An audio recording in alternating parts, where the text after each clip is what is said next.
Butch Casey was behaving strangely. His mood had turned dark in the month leading up to his violent murder in June of 1994 in South Florida. He seemed to sense he was in danger. He spoke of machine guns, of battling mobsters. And after he's beaten and gunned down on his dining room floor, along with two women he had invited to his house for drinks after they closed his nightclub, Casey's Nickelodeon, friends and family tell police of his recent depression. He's anxious, they say, about the arrest of one of his longtime friends on murder charges. And it's that last revelation that sends detectives and the media on an intriguing and unexpected tangent in the early days of the investigation. His friend is OJ Simpson.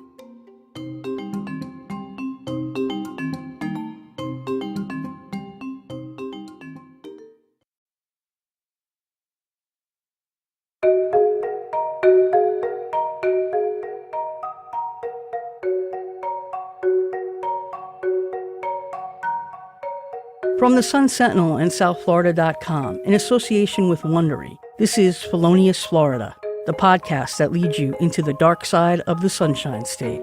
I'm Lisa Arthur, and this is the story of the Casey's Nickelodeon murders. Episode 2, OJ and the Mob.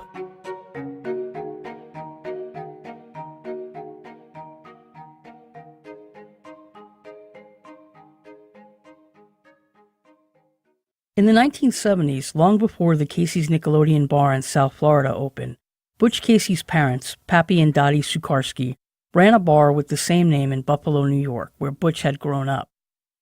He managed the bar for his parents, and as the club's popularity grew, so did Butch's reputation as the disco king.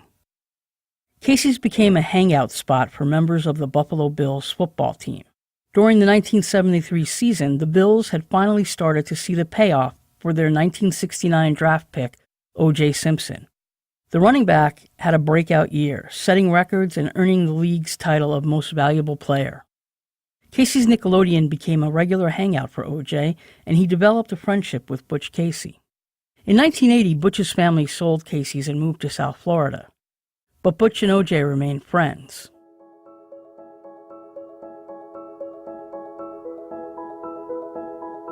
On June 12, 1994, OJ's wife Nicole Brown Simpson and her friend Ronald Goldman were violently murdered in Los Angeles.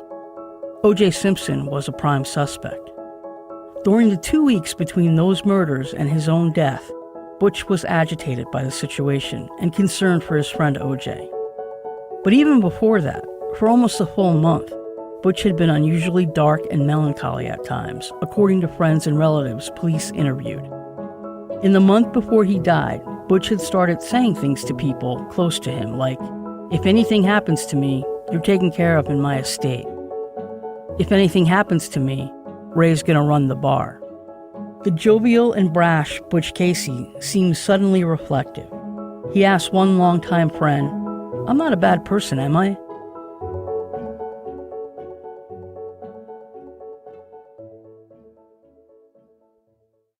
Police looking into Butch's murder wanted to know more about this change in Butch's state of mind. Paul Manzella was the lead detective for the Miramar, Florida Police Department. He questioned a manager from Butch's bar, Peter Bednarz. He may have not been unaware of the fact that he had contact with very close friends of his and family members, indicating or giving a sense that he felt something was going to happen to him. When he was speaking of the OJ Simpson incident, did he infer any indication to you that he may be in trouble at this point for anything?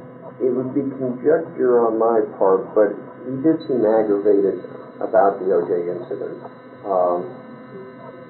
But as you know, somebody that was good friends with somebody, they would be.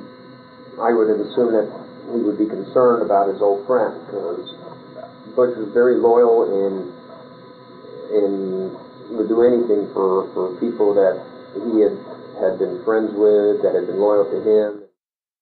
5 days after the murders of Nicole Brown Simpson and Ronald Goldman, OJ Simpson led police on a chase through Los Angeles, the infamous White Bronco chase. He was arrested June 17th. 1 week later, Butch Casey is beaten and shot to death in his South Florida home along with his two guests, Marie Rogers and Sharon Anderson. Police discovered that shortly before he died, Butch had told people at his bar that he was going to be bigger news than OJ Simpson. Was there some kind of connection? The conspiracy theory caught the media's attention in 1994. Margie Lambert was a reporter at the time for the South Florida Sun-Sentinel. We were hearing from people who knew him or people who spent time at the Nickelodeon, his bar, that he knew OJ Simpson and maybe there was an OJ Simpson connection and maybe it was a big conspiracy and he was part of it. So we checked out the OJ Simpson connection and also that helped us do some background on what he had done before he'd been in Florida, and he had been the manager of a bar also called Casey's Nickelodeon in Buffalo, New York at the time that OJ was playing for the Bills, and it was a bar where Simpson hung out and they had some mutual friends, and I think Sucharsky at one point got caught up in a police sting that was intended, that was targeting O.J. Simpson. So we included all that, but we were kind of getting a lot of rumors from people who knew him. You know, you better look into this conspiracy. This might not have anything to do with him. It might have to do with O.J. Simpson. In the end, of course, it didn't. But that was after the white Bronco chase, and so O.J. Simpson was what everybody was talking about. So it was easy to want to pursue that and see if it led anywhere. The sting she's talking about added fuel to the speculation. It was aimed at O.J. Simpson back in the days of the Buffalo, New York Casey's Nickelodeon, but Butch got wrapped up in it. Police at the time suspected somebody had been supplying cocaine to members of the Bills football team. When police raided the place Butch was staying with a friend, they found 2 guns and small amounts of cocaine and marijuana. Butch told the cops all of it was his. Sucharsky was an interesting character. He was a real party guy.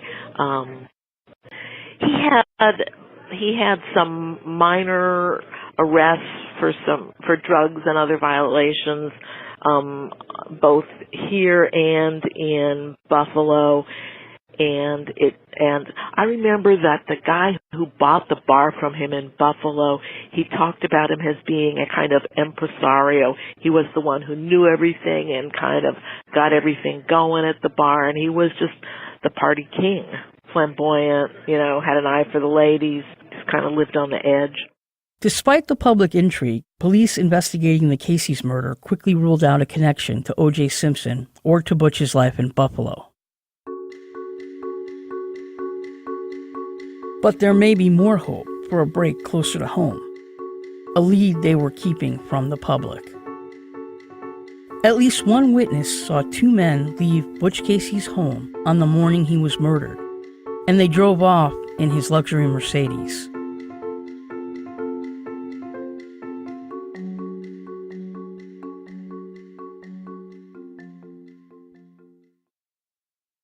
Planning a wedding should be less stressful and more enjoyable. Hi, this is Lisa Arthur. Zola is reinventing the wedding registry and planning process to make the happiest moment in couples' lives even happier. Whether you're a couple or a guest, you'll appreciate how easy and enjoyable it is to use Zola. Zola's registry has everything you love about your favorite department store, plus things like honeymoon funds, fitness classes, wine subscriptions, and so much more. It's so easy to navigate the shop, search for items, and complete a purchase for the happy couple. You'll especially like the unique group gifting feature that lets multiple guests contribute to big-ticket gifts. You'll be thrilled with Zola's friendly customer service that goes above and beyond. Plus, there's price matching and free shipping every day. To make your experience even easier, couples can manage their registries on the go through Zola's top-rated app for iPhone, iPad, and Apple Watch. And Zola has a free suite of wedding planning tools, including free wedding websites to give your celebration a customized and sophisticated look. To sign up with Zola and receive a $50 credit toward your registry, go to zola.com/Florida. That's ZOLA.com/Florida. zola.com/Florida. Join more than 500,000 couples who have used Zola. Go to zola.com/Florida. In Miramar, Florida, police are still studying tapes from surveillance cameras that captured the killings in Butch Casey's home. The recording shows the intruders escaping out of the house after executing Butch, Sharon, and Marie. Gary Foy lives on East Shore Drive, a few houses up from Butch Casey. It's the morning of June 24th, and Foy is heading out to a bowling tournament. It's sometime after 7 o'clock. As he rolls toward the Casey house, Butch's black Mercedes-Benz convertible is backing out of the driveway. The top to the Mercedes is down, and Foy sees two young men in the front seats. The driver pauses to let Foy pass, then pulls in behind him on the road. It's odd, he thinks, that Butch would let two young guys drive his expensive car. Later, he described the men to police. One of them had a long-haired driver, but didn't look that long. I really couldn't see because of the backrest, I could, the backrest behind his head. But I know he had black hair, and that he was a white male. Now the passenger, he had short hair, and like a scruffy face, and he had, real short hair in the back, sort of like a semi-crew cut or whatnot. And he had black hair, and he was a white male. I didn't really, try to consciously really look at them. That's what I saw when I went by. Gary Foy has no idea that the men driving behind him had likely just killed 3 people in his neighborhood. But as he watches them, he is struck by their odd behavior. They're goofing around and acting childish. Did you notice anything peculiar, what they may have been doing, or I thought it was really funny because they were playing with the windows up and down and the mirrors, and there was like a T-top on the car. It was a convertible, but it had a metal hoop, it was artistically done, not just metal, but a metal partition like in the middle, like a support for the roof. And they were trying it at different angles and trying to get it down, and I saw them turn on and off the lights, and I could hear them turning up the volume real loud and switching stations and turning it down. And, I thought it was really strange, that they were playing with the car in this manner.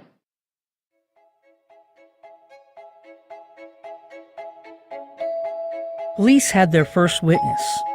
They may be one step closer to figuring out who murdered Butch Casey, Sharon Anderson, and Marie Rogers.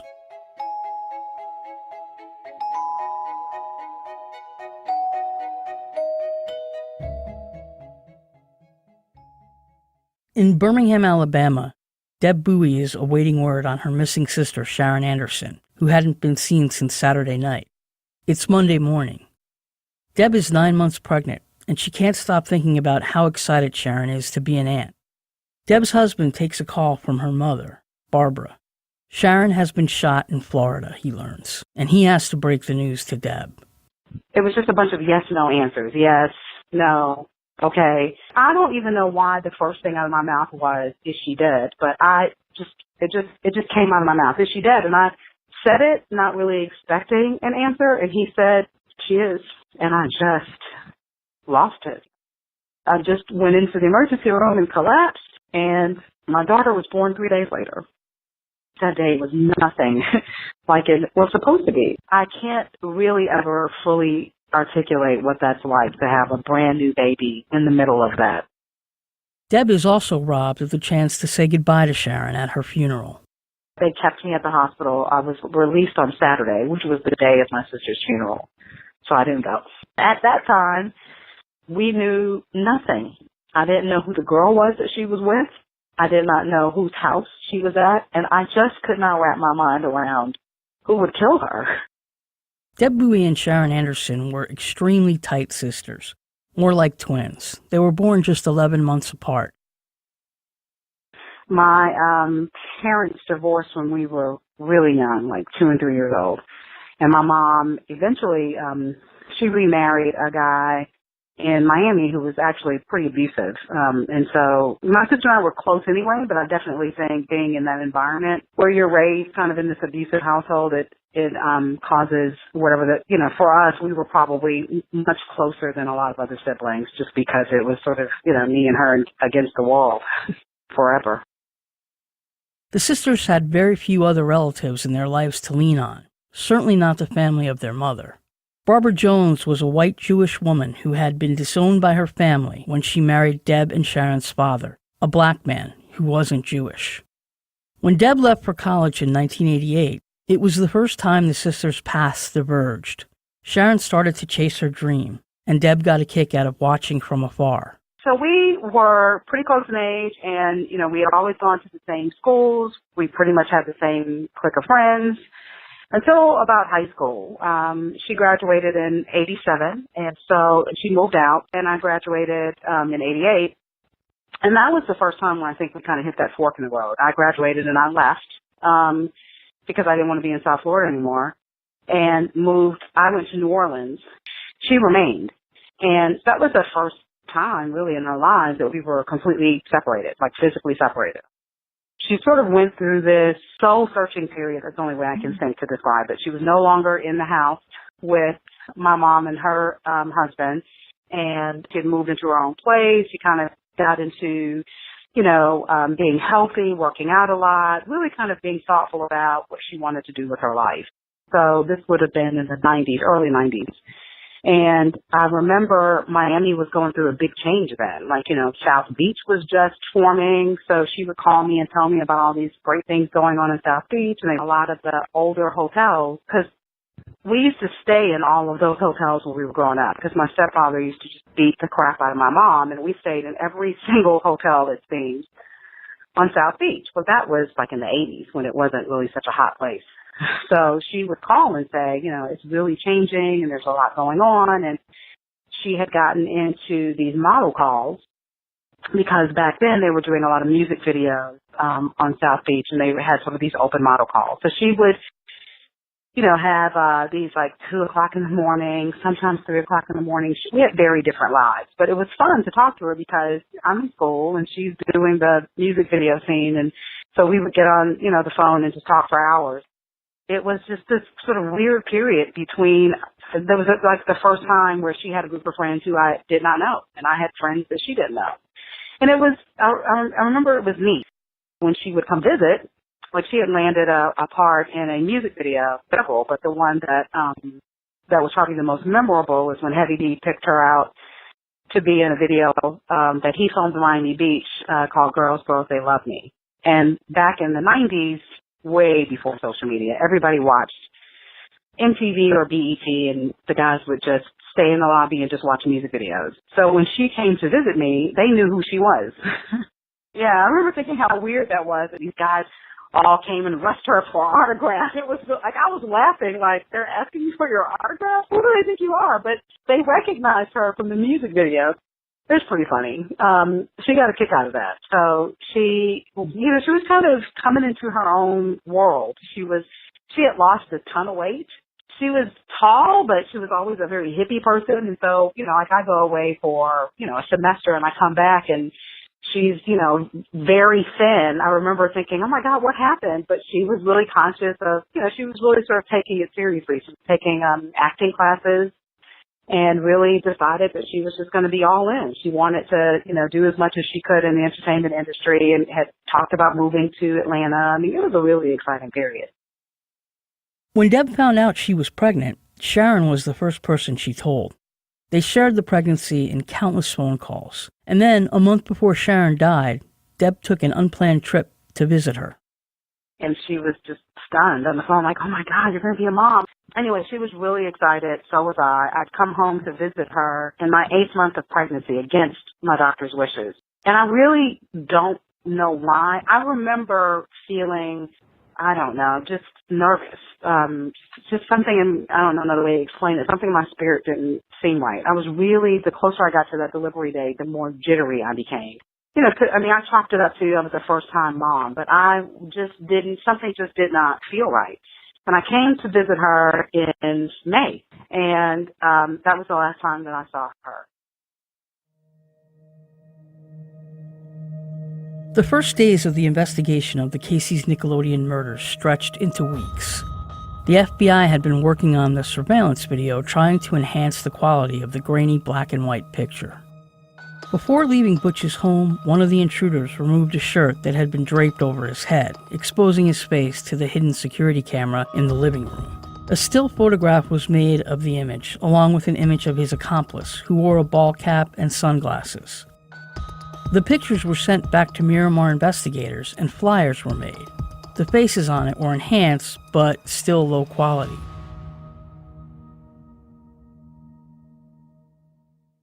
The flyers were sent to police departments across Florida. There was no immediate payoff, and police were being tight-lipped about their progress. But some information was starting to leak out to the press. Batinto Batts was reporting for the Sun-Sentinel, and his police sources were slipping him information. They were chasing leads that pointed in 3 different directions.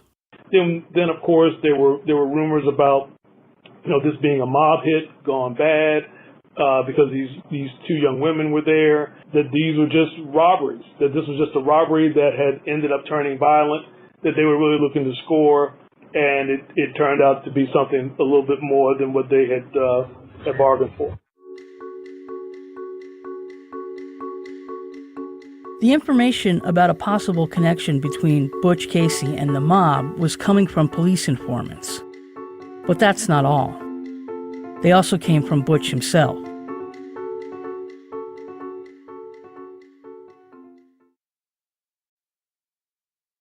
$50,000. That's how much Butch Casey owed to the Gambino crime family, at least according to tips that were coming in to police. Some of those tips were from well-established confidential informants. The tipsters told police that Butch had been warned to start paying up. That warning came a few months before his death, along with a beatdown that left him with bruised ribs. If that information was accurate, Butch had enemies. Miramar police detective Ray Black spent weeks interviewing Butch's close friends and relatives and the people he worked with. From a 1995 deposition, quote, "I started to hear a pattern. Sukarski began to make statements to people that implied that perhaps there was something going to happen to him.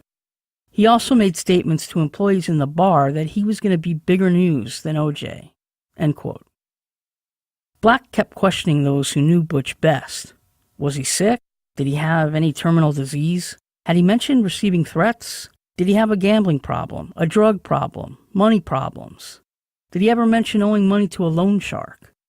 Was he involved with mobsters or drug traffickers? But Detective Black got nowhere. Only vague references to Butch's odd behavior shortly before his murder, and maybe even a foreshadowing of what was about to happen, in Butch's own voice. See, Butch Casey wasn't just videotaping his home with hidden security cameras. He also had a habit of recording calls that he made and received on his home phone. He saved the cassette tapes, and police found them. Among the phone conversations they listened to was one with Butch's son, Brian Bond. What they heard was a worried, anxious Butch Casey, and confirmation of possible mob connections. This call was recorded in the days before Butch's murder. The audio quality is poor, but let's hear from Butch in his own voice. Things have been fierce here, very fierce, very, very fierce. Fierce competition. Oh, yeah, I know. Oh, you have no idea.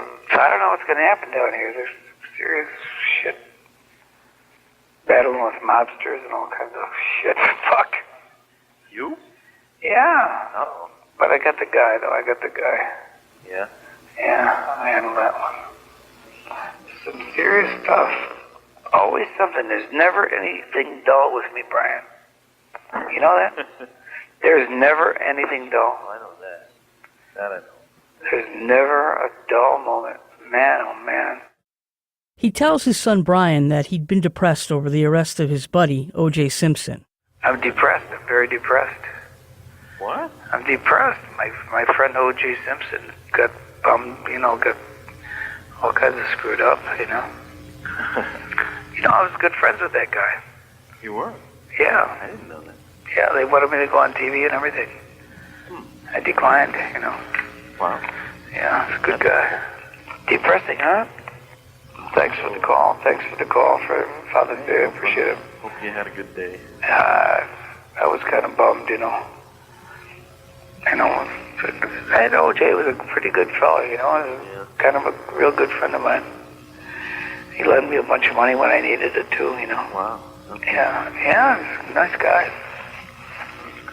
Real good guy, you know. You know, if you were the superstar of the world, and your wife, the woman that had your children, you know, was going out with a 22-year-old or a 24-year-old guy, driving your Ferrari around, would you be pissed off? Oh, yeah. Oh, yeah. Well, I'll say no more. I'll say no more. At one point in the conversation, he tells Brian he will be taken care of in Butch's will if anything ever happens to him. Well, if in case anything ever happens to me, Ray is the executive of my estate, and you're in there for a good allowance, say that. No, I said if anything ever happens to me. Oh. You know. Really? Yeah. I'm not saying that anything is going to, but just in case, you know.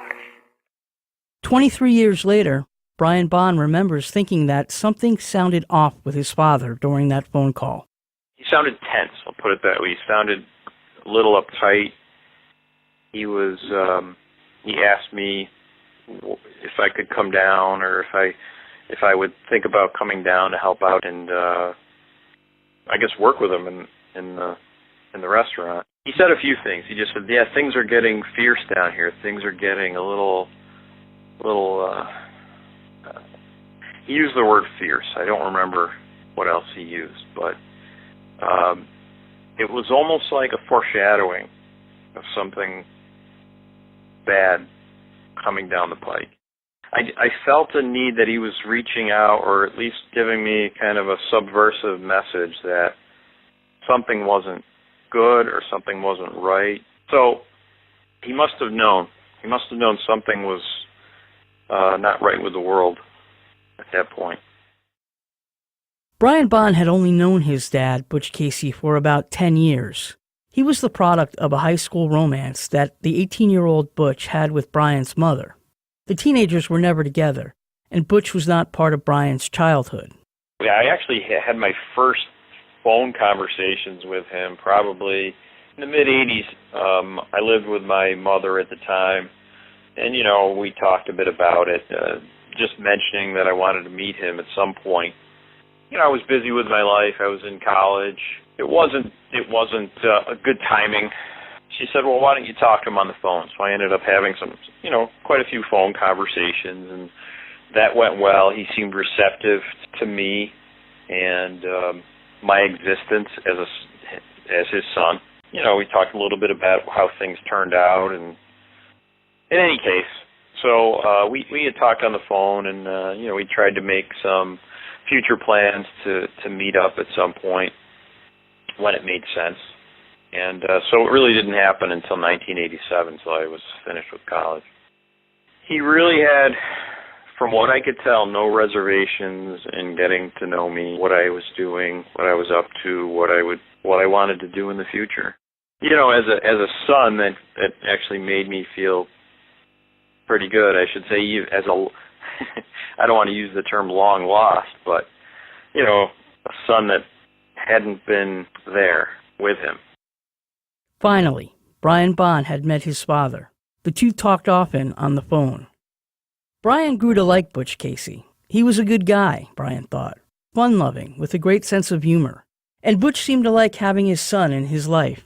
You know, he would, I'd be getting ready for work, and since the restaurant bar had an all-night license, I'd get a phone call at like around 6 in the morning, and it would be him, and he'd say, hey, what's going on? How you doing? I'm just kind of packing up, locking up the place. I wanted to give you a call. I was thinking about you. You know, that kind of made me feel good, you know, like he wanted to get to talk with me and get to know me a little better. So that was nice. So we made a plan. I said, well, you know, I'd like to come down for a little longer and meet up, you know, with my grandmother. And she was a sweetheart.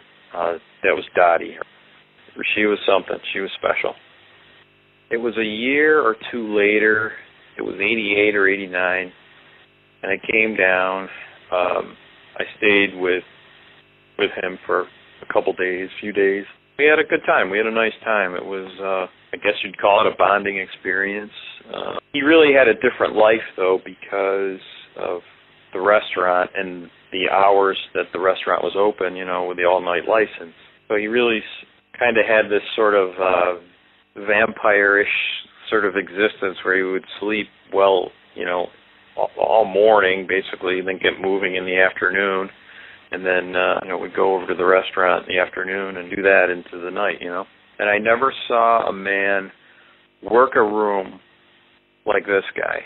He would walk around the bar, he would stop and talk to everyone, and not just stop, have a conversation.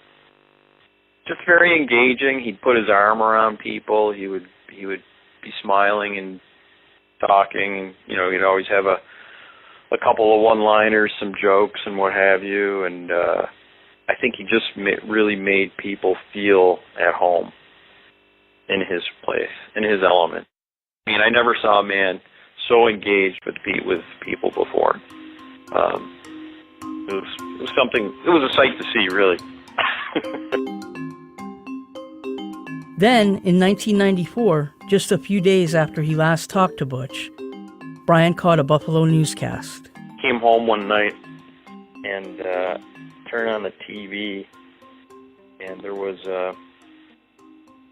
like a news brief, a news blurb, and there he was. His face was on the television, and they had stated that he was, he had been killed in a home invasion. That was shocking, to say the least. It was, yeah.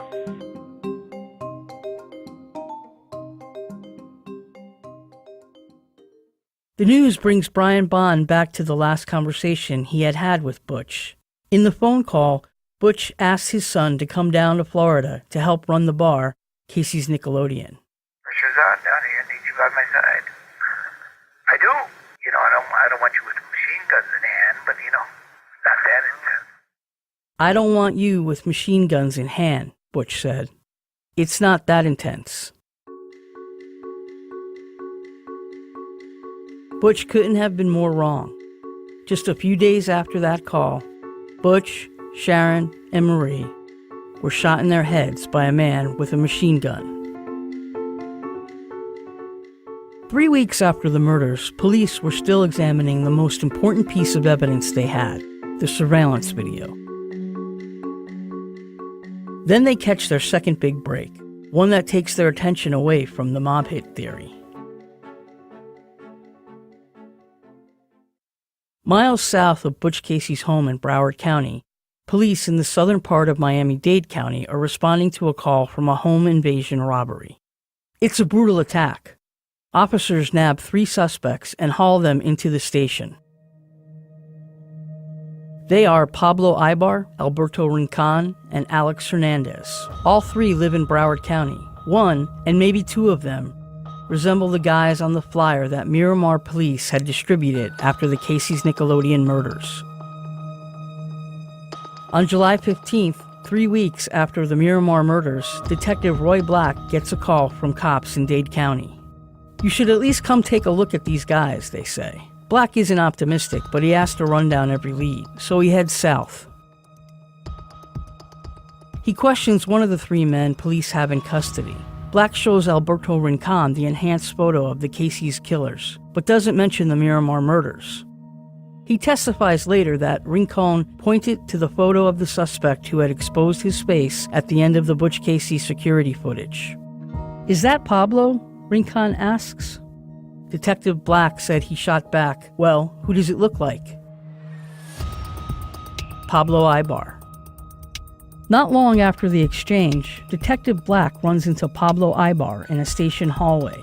He's being escorted to an interview room. Black's eyes pop. That's the guy, he thinks. The guy who took the shirt off. He calls the other detectives working the case and tells them to drive to Dade County immediately. He's face to face with their first official suspect.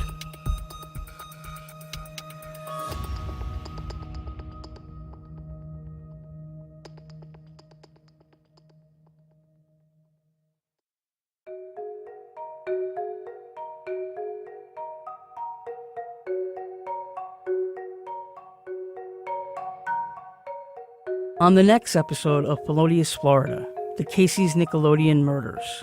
The vicious home invasion in Miami-Dade County leads to even more breaks in the investigation of the Casey's murders. More suspects emerge, and details of their activities help detectives stack up a mountain of evidence.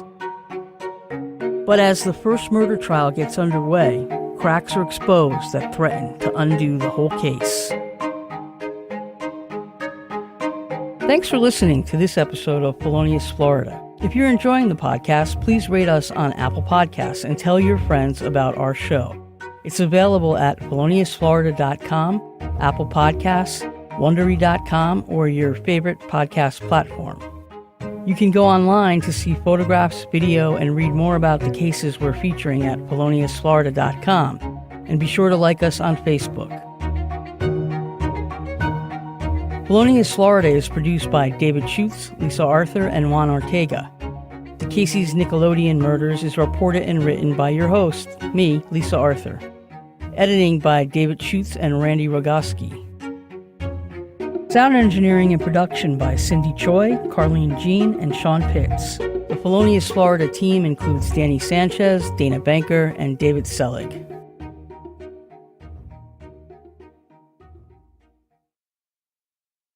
Hi, this is Lisa Arthur. If you'd like to support more journalism like this, you can help by joining the Sun Sentinel, South Florida's leading source for news, information, and entertainment.